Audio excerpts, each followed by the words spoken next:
All right, we're diving into some seriously fascinating stuff today. Plotinus, heard of him?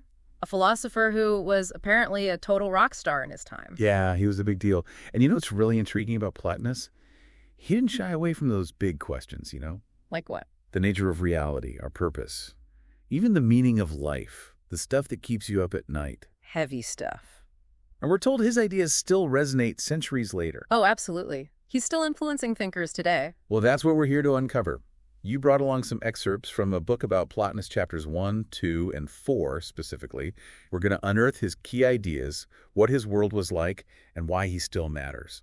Think of it like an archaeological dig. But instead of digging up artifacts, we're digging into ideas. Exactly. Unearthing those philosophical gems, those aha moments that make Plotinus so fascinating. So, shall we start with the man himself? Plotinus, the philosopher. Seems he was a bit of an enigma, known for being pretty reclusive. Oh, for sure. And get this. He actually sabotaged his students' attempts to paint his portrait. Seriously, why would he do that? It wasn't about vanity. For Plotinus, images were just pale imitations of true reality. He was all about those eternal, unchanging ideas. That's what he thought defined true existence.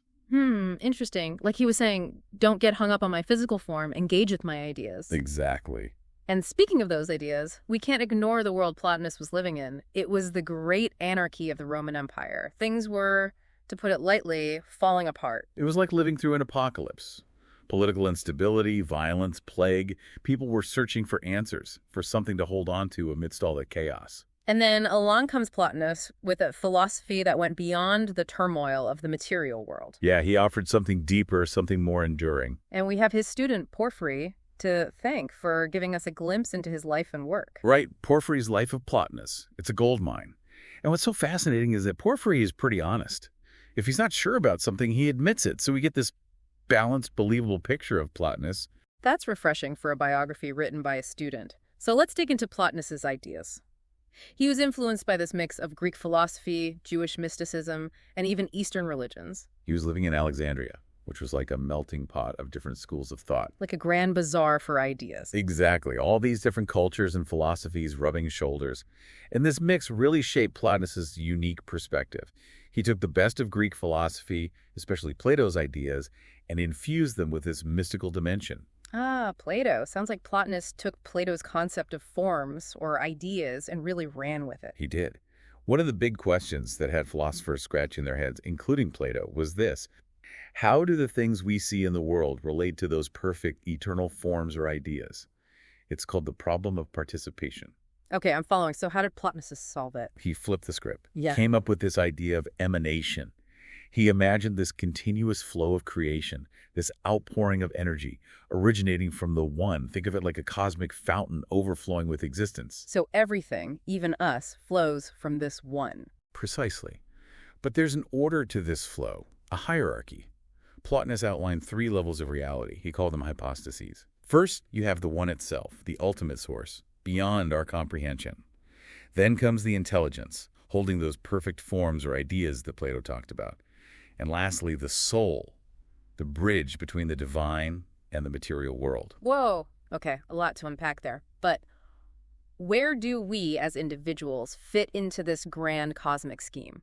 Does Plotinus even acknowledge our individual existence? Oh, this is where it gets really interesting. Unlike a lot of philosophers back then, Plotinus actually had a theory about individual souls. He believed that each soul is like a unique expression of the one, like individual rays of light coming from a single source. So I'm not just a cog in some giant cosmic machine. Not at all. You are a unique expression of the divine. And here's the kicker. Plotinus believed that even our physical bodies are part of our soul's journey. Hold on, really? How so? He believed our souls use something called logos, this creative energy mixed with reason to shape the world around us, including our bodies. It's how those eternal forms get imprinted onto the material world. So my body is a reflection of my soul's journey. That's kind of mind-blowing. But I'm guessing there's a catch, right? You're sharp. There is. Plotinus also described the soul's journey into the material world as a kind of forgetfulness. We get so caught up in our senses and desires that we lose sight of our connection to the one. It's like we've fallen asleep and are dreaming this world into existence. So like a cosmic case of amnesia, we forget who we truly are. Exactly. But don't worry, there's a way out. Plotinus calls it the great escape. Okay, the great escape. I'm all ears. How do we break free from this dream, this forgetting? Well, that's what we'll pick up next time. It's a journey with 3 stages, and it all starts with something you might not expect. Beauty. Beauty. You've got me intrigued. We'll have to dive deeper into that next time. But for now, thanks for joining us as we explore the incredible world of Plotinus. Stay tuned. So last time, we left off with this idea of the Great Escape, remember? Plotinus's path back to the One. Yeah, a journey with 3 stages, right? You got it. And we hinted that the first stage involves something pretty surprising.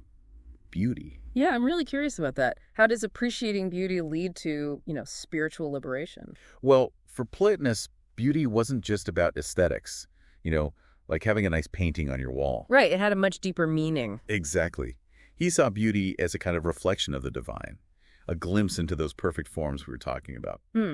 So when we're moved by something beautiful, like a stunning sunset or a piece of music that gives you chills, what's actually happening? Plotinus would say that we're awakening a part of our soul that remembers its true home, its connection to the One. Like a little reminder that there's something more to life than just the everyday grind.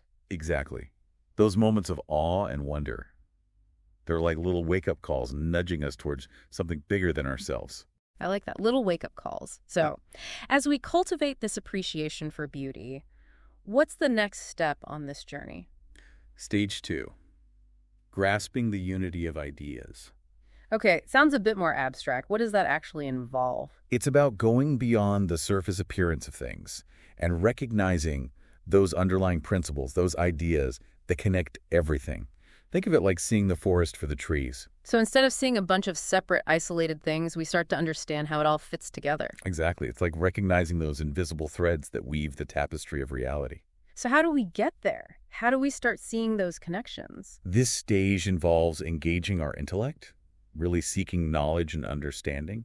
It's about using our reason to grasp those eternal truths that exist beyond the ever-changing, messiness of the material world. So we're training our minds to see those underlying patterns, those forms. It's like a mental workout. But if we're successful, we start to see the world differently. We see the unity beneath the diversity. That sounds pretty challenging. But what happens when we reach the third stage? That mystical union with the One. Ah, yes, the ultimate goal. It's hard to put into words. Plotinus described it as a state of complete absorption, of unity, where the individual soul, with all its boundaries and limitations, merges with the source of all being. So it's like becoming one with everything. In a sense, yes. It's a state of pure bliss, of perfect peace, where all sense of separation dissolves. Sounds incredible, but can we really achieve that? I mean, we're just ordinary humans, right? Plotinus believed it was possible for everyone, but it's not a quick fix. It's a lifelong journey of purifying our minds and hearts, aligning ourselves with the divine through contemplation and, of course, ethical living. It's a marathon, not a sprint. Exactly. And along the way, Plotinus offers some really interesting perspectives on things like time. Did you know he actually saw time as a measure of how far we've fallen from the One? Wait, really? How does that work? He believed that the more entangled we are with the material world, with our senses and desires, the more we feel the weight of time. So the more we cling to material things, the more trapped we feel by time. Precisely. Yeah. But as we move closer to the One, time starts to loosen its grip. In the realm of the One, there is no time. It's pure eternity. Wow. So time is kind of like a symptom of our separation from the source? That's a great way to put it. As we reconnect with our true nature, as we journey back to the One, time gradually fades away. It's like we're shedding those layers of limitation. Precisely. And this is where Plotinus's philosophy starts to intersect with another big idea: freedom. Freedom. Okay, so are we talking about like doing whatever we want, no rules? Not quite. Plotinus had a different take on freedom. He believed that true freedom comes from aligning ourselves with the divine will, with the One. It's about letting go of our ego-driven desires and surrendering to the flow of creation. So it's less about doing and more about being. You're getting it. It's about recognizing our place in this grand cosmic dance and moving in harmony with it. But here's a question that's been bugging me. If everything comes from the One, which is pure goodness, how do we explain all the bad stuff in the world? The evil, the suffering. Ah, yes. The age-old problem of evil. It's a tough one. But Plotinus didn't shy away from it. He wouldn't. So did he believe in a separate force of evil? Like a devil figure? No, his explanation's really interesting. He saw evil not as this independent force, but as a kind of absence, a lack of goodness. Okay, I'm not sure I follow. Think back to that image of the cosmic fountain, Yeah. with each level of reality flowing from the one. Plotinus argued that as this emanation goes on, the creative power weakens, the light dims, and things become, well, less perfect. Like a copy of a copy of a copy. Exactly. The further you get from the original, the more flaws and distortions appear. Yeah. And matter, being the furthest from the one, is where this decline is most apparent. So the further we are from the source of goodness, the more space there is for evil to, creep in. Precisely. It's like those places where the light hasn't quite reached yet. Okay, that makes sense. So for Plotinus, evil isn't this big bad force battling against good. It's more like the absence of good. Right. And this is a really important shift in perspective. It means that our focus shouldn't be so much on fighting evil, but on cultivating goodness, on strengthening our connection to the one. It's like we each have this inner light, and the closer we are to the source, the brighter it shines. Exactly. And that light has the power to push back the darkness. But before we get too carried away with all this talk of enlightenment, maybe we should bring Plotinus's ideas back down to earth for a bit. Yeah, good point. How did his ideas actually influence the world? Did they have a lasting impact? They did, and in some pretty surprising ways. You might be surprised to learn that Plotinus actually had a big influence on the development of Christian theology. Wait, a pagan philosopher influencing Christian thought? How did that happen? Well, remember, Plotinus lived during a time of intense spiritual exploration. Christianity was a young, dynamic religion, and early Christian thinkers were grappling with a lot of the same big questions that Plotinus was exploring. So there was this kind of exchange of ideas going on. Exactly. Early Christian thinkers, like Augustine of Hippo, were particularly drawn to Plotinus's concept of emanation, that idea of the universe flowing from a single divine source. They found it resonated with their own beliefs about God, creation, and the soul. So Plotinus kind of helped bridge the gap between pagan thought and early Christianity. You could say that. And his influence didn't stop there. Plotinus's ideas continue to pop up throughout history, in the Renaissance, the Enlightenment, and even in modern thought. Wow, he's like the gift that keeps on giving. But why do you think his philosophy has resonated with people for so long? I think it's his ability to address those timeless questions about life, the universe, and everything in a way that's both intellectually rigorous and deeply inspiring. He doesn't offer easy answers, but he points us in the right direction. He challenges us to think for ourselves, to look inward, and to embrace the mystery of existence. Exactly. And in a world that's often chaotic and confusing, that's a message that's more relevant than ever. Absolutely. So what about you, our listener? What stands out to you about Plotinus's ideas? What resonates with your own search for meaning and purpose? We'd love to hear your thoughts.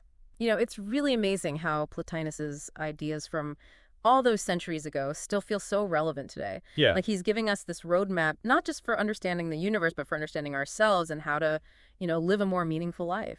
Right. And he doesn't shy away from the hard stuff either. Evil, time, the whole mystery of the one. He tackles it all head on. It's definitely not a philosophy for passive listening.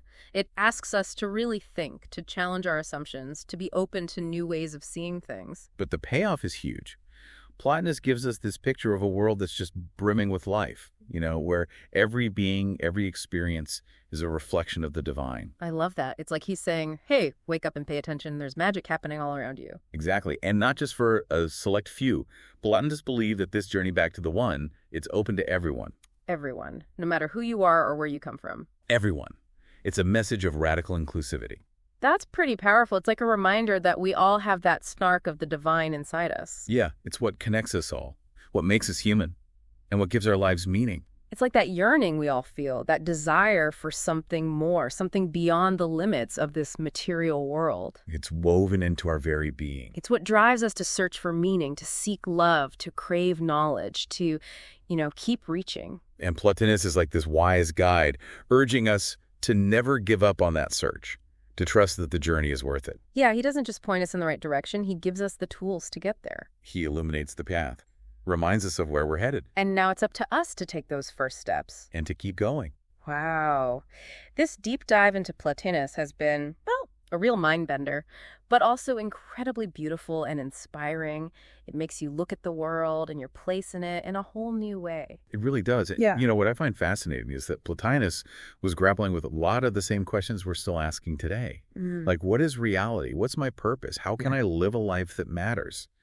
His answers, even though they come from ancient philosophy, offer a really compelling alternative to a lot of what we hear today. It's a challenge to look inward, to recognize that spark of the divine within each of us, and to, embark on our own personal journeys. Absolutely. And even if we don't agree with everything Plotinus said, I think his work encourages us to question our assumptions, to be open to contemplation, to approach life with a sense of wonder. Exactly. And maybe that's his most enduring legacy, that invitation to awaken to the extraordinary within the ordinary, to seek unity with the one, and to live a life filled with meaning and purpose. Beautifully said.